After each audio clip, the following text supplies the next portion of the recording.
Food is cheaper at a restaurant than at home with today's prices. This statement was made in a recent Facebook thread I was reading, and I was so shocked by how many people agree with this statement and how very few are dissenting. Today, I'm going to test this theory by hitting one of our favorite Mexican restaurants. I'm going to price out groceries with 3 different methods and see exactly where the numbers come in. Stay tuned to the end because I think you'll find this interesting.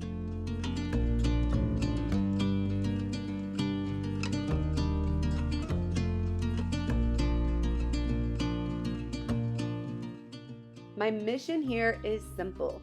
I'm going to recreate my fajita meal, complete with sides, and come up with a final cost per plate. I will do this using Walmart, Sam's Club, and my personal method of grocery shopping, which relies heavily on organic ingredients purchased in bulk, usually from Azure Standard. I also buy beef from a local farmer who owns his own butcher shop and homegrown produce right here in my back garden. I also tracked how long we spent at the restaurant as well as how long this meal takes to prepare. While I am going to share with you exactly how I'm creating this meal, this is not necessarily a how-to piece of content. My recipe is slightly different than the authentic fajitas that you're used to. With that said, my fajita-loving kid actually no longer wants to eat them out and about because he loves my version more. I will let you know when the variations come up just so you can see exactly what the changes are that we put into place. I also feel like I need to give you a little bit of a disclaimer on my sweatshirt.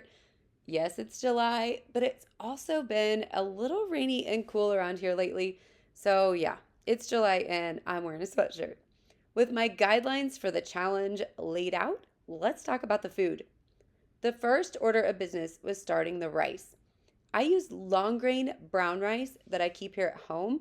Now, this isn't what they recommend. It's typically a white rice, which actually cooks up quicker and takes up more of the red coloring from the tomato sauce.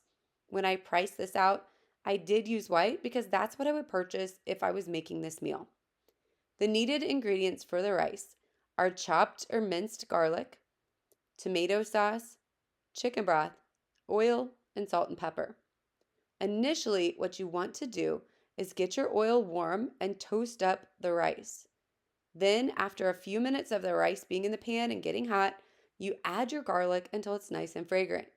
Now, if you're noticing, I did this in the reverse. While not recommended, my rice still came out really great. With my little ones running around in the background, mistakes like that happen from time to time, but the food still turns out good anyway. So don't let something like that throw you off or make you start over. It's usually just a slight little change and it won't make a large difference in your final product. With the toasting of the rice and the garlic complete, it's time to add the tomato sauce. The recipe calls for about a half cup here, and then 4 cups of chicken stock. I had 3 cups already set aside from some canned chicken that I had used earlier in the week, so I used that 3 and added a little bit of water to dilute it down. With the rice complete, I went ahead and put a lid on it, moved it to the back burner, and got started on the next side dish, which is the refried beans. But before we jump into that, I want to take just a second to introduce myself if you're new to the channel. My name is Jill. My husband and I have 5 kids ranging in age from 11 to 2, and I focus on all things homemade and homegrown, using the highest quality of ingredients at the lowest price possible. My kids are usually in the kitchen at my side, and I wouldn't have it any other way. Now back to the beans. I am making mine from home canned pinto beans that I put up a few months back. But you could use an already pre-made can of refried beans if you wanted to short circuit this process and make it go even faster. I just like to use home canned beans because I can control the ingredients specifically, getting the desired quality that I want, and I'm able to save a lot of money by doing so. To get the beans started, go ahead and saute some garlic just until fragrant in some hot oil over on the stove. Then you want to add beans that you have drained the juice off of, reserving that liquid for a little bit later. You're going to add a teaspoon of cumin, a half teaspoon of chili powder, and a half teaspoon of salt to your beans, plus a quarter cup of that reserved liquid to make sure that they can really soften up and work here in the pan. It's going to take 10 to 15 minutes to get them to a nice mashable consistency, and you can pour in more liquid as needed, just depending on how they're cooking down and how dry that they get during the process. While we have the beans going, I want to talk a little bit about how I'm going to work up the pricing for each plate. All of the pricing that I'm going to give you is a pre-tax total. The grocery prices are based off the exact same amounts used. So, for example, 2 cups of dry rice is approximately a pound. And at Sam's right now, you can get 25 pounds of rice for $12.98. So that rice calculation came out to 52 cents. I put together similar calculations for every other ingredient in the meal. And here I'm using skirt steak to make the fajitas. At the store, that comes out around $12 a pound, but I get mine as part of our annual butchering process, so it comes in around $6. And then our local butcher also runs sales, and this week specifically, the skirt steak was about the same price. So it's about $6 per pound for a skirt that you can get locally where I'm at, but I know not everyone has access to the same deals. Just want to tell you a little bit about how our pricing went on the meat itself. Depending on your location, your Walmart might or might not carry skirt, but you can always use flank, and Sam's also does offer skirt steak.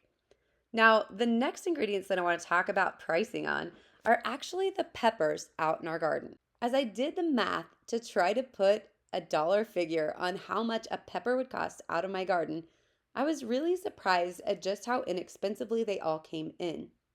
The seeds that I purchased to grow these plants were $1 for the pack of 50 seeds at the end of last year's closeout sale. That means that each seed came in at 2 cents because the packets are guaranteed to contain at least 50 seeds from this particular supplier. Normally, their seeds cost $2 per packet. So while I did get a really great deal, it's still really inexpensive to purchase a packet of seeds and be able to produce a ton of food. Now, I know everybody cannot or does not have the room to grow a garden like mine, but even if you have a balcony, you can still produce a ton of food with vertical growing systems like many have out there. Look into Greenstock, for example, and you'll be amazed with how much food you can grow at your own house. By the time I did all of the math, my 4 peppers used in this recipe came out to less than a penny. The same can be said for the 10 tomatoes that I'll use later, as well as the onions that you see on my cutting board here. I did also grow my garlic and use last year's bulbs. It's really great to be able to walk outside of your own home and pick up the necessary ingredients for your meal. Now, all year round, that definitely isn't a choice, but right now in midsummer, I'm usually able to get enough peppers grown and tomatoes, for that matter, for the rest of the year. So I don't have to go out and purchase those ingredients. I definitely will still run out of onions, and I'll also run out of garlic before the next year's season, but it's really nice to be able to have that option. Now, back to the beans here. It's time to go ahead and dress them up and make them a little more restaurant style than canned refried beans style. So the secret here is to add some sour cream. You want to add about a half cup and make sure to adjust for flavor. You can also use milk or any kind of cream that will go in and add that creamy consistency you're looking for and still thin down the beans enough to where they're a little bit more runny than what we're used to out of a regular canned refried bean. Definitely make sure to taste for flavorings. Make sure you don't need to add any more salt. And then I went ahead and put the lid on them so they're ready to go. In the meantime, I cut up those peppers and onions. I'm throwing them in a screaming hot cast iron skillet because that's part of the beauty of fajitas is the char that comes on the vegetables and on the meat. I also have warmed up my cast iron griddle over here beside you, and pretty soon you will see the meat going down on that one as well. It's really, really important to make sure it's super hot because you want to get that good crispy sear on the outside of the meat. If you've made it this far, I really would value your feedback. Comment below with your favorite meal to eat when you're out and about, and I will see if I can make it here in my kitchen and how much the breakdown is on what it would cost to eat at the restaurant, as well as different methods of purchasing groceries and how to make the most of your budget. And who knows, maybe you'll turn us on to another new family favorite meal. Okay, now I want to talk about time for just a moment. We got to the restaurant at 7:30 and left about 9:10. Now, that's a long time to sit at a table with kids ranging in age from 2 to 11. But my kids did really well with it. They've always gone to restaurants and they do a really great job. And that's not just me saying that. We usually get complimented by the waitresses or even just surrounding tables about our kiddos. So they really do an excellent job. But that said, cooking this at home usually takes me about 45 minutes. Major focus on the word usually there because anytime I'm recording something, it takes at least double the amount of time simply to set up and move the camera all around. I did a quick count, and this video alone has over 40 different camera moves and angles. And every time I have to take the time to change the settings in my camera and line up the level and all of the things that come along with getting a decent shot and good content. So it does take me quite a while. I just didn't want to give you my overall time because it's definitely not what you will experience if you make this at home. Now, what we're making now is the guacamole. Now, when you get guacamole at a restaurant, you're usually getting about a tablespoon dollop on the top of all of your sides. But for my crew, that is just not going to work. These kids love guacamole, so this is a major factor in the amount of money that each meal is going to end up costing in the end. The Sam's price for the avocados that I needed for this guacamole was $4.58, and the organic avocados would cost $6.50. So this is no small amount added to the overall budget, and definitely not this similar or comparable amount of guacamole that we would get ordering this many plates at a restaurant. Guacamole is actually really easy to make, and the way that I learned how to do this was by ordering guacamole made tableside one time.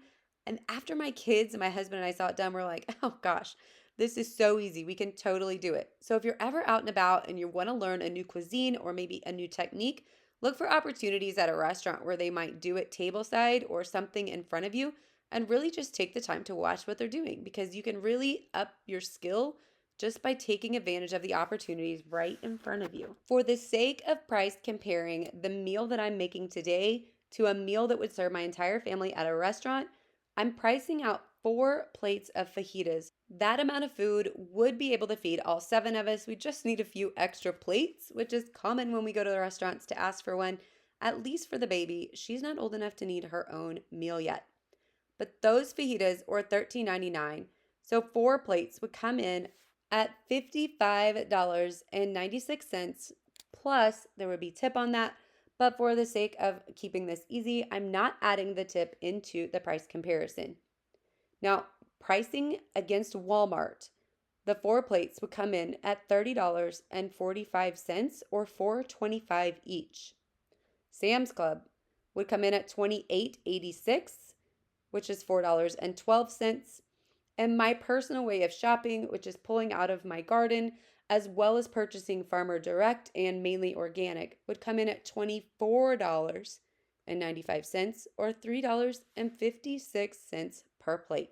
From my numbers and the recipes that I used, it is obviously way, way cheaper and less time consuming to eat the meal at home. Now, that doesn't detract from the fact that going to a restaurant is a great experience and it's nice to be served from time to time, but we can't do so pretending that it's saving us money. With that said, it's time to finish up these fajitas. Now, after I let the steak sit out and rest for about 10 minutes, I sliced it into small pieces. That's where I vary from a traditional fajita. My kids like their meat more on the rare side than on the well done side. And when you get those little strips out at a restaurant, sometimes they're pretty tough. So our meat is still really pink in the middle since we left it all together. I sliced it up and put it back in the pan with the onions and peppers so it could cook up and be integrated just like it would be at the restaurant. Once that's complete, I'm plating up the beans and the rice, and I go ahead and plate up everybody's fajitas before I call them in. The reason I do that is because I want to spend my time enjoying my kids and not constantly getting up to fill up somebody's plate or helping them out with the process. That is actually one of the biggest detractors for me about going out to a restaurant, is that I can't just sit down and enjoy everything because I'm busy cutting up somebody's steak or helping somebody get their hamburger right, or, just whatever may come up. When I'm at home, I can make sure everything is ready to roll before I call them in the kitchen. Don't forget to comment below with your favorite recipe to eat when you're out and about. And I hope you've enjoyed our fajitas tonight. Thanks for stopping by, and I'll see you back soon.